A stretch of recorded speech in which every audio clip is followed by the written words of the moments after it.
This is Scott the Fix-It Guy. Today we have a Miele dishwasher that isn't draining. It has the intake drain light flashing. And we open it up, we see there's a bunch of water still at the bottom. So we're going to see if we can get it to drain. So we close the basket, close the door, and we're going to turn on the power. Make sure we got it closed all the way. Turn on the power. We're going to press in on the start button until the green light flashes. And we'll press it again, and now you can hear the motor running, but there's no draining. So something is stopping the water from draining.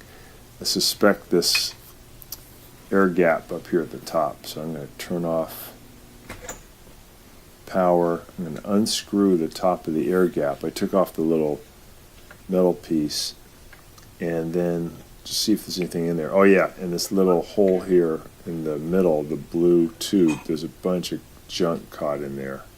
Looks awful. Looks like a fish bone and a bunch of other stuff.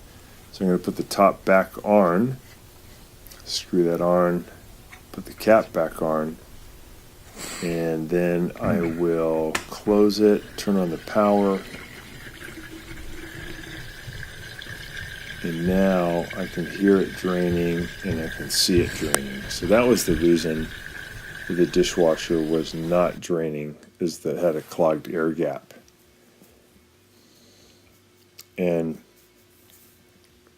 doing some testing, it's doing great. The water level came all the way up to the bottom of the white handle.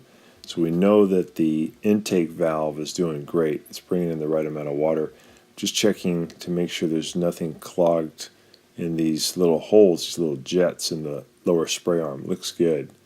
So put that back. Take out the triple filter. Looks good. I'm going to open it up and just see if there's anything that's caught inside the filter too. So everything looks pretty clean inside there. Inside the sump. I'm going to open up the filter, take a look. It looks pretty clean. Lock that one. Put that back in. Make sure we lock the lever so the filter can't move. And the middle spray arm looks good. I'm just moving it around, making sure that none of the little holes where water shoots out have any food debris, but it looks great.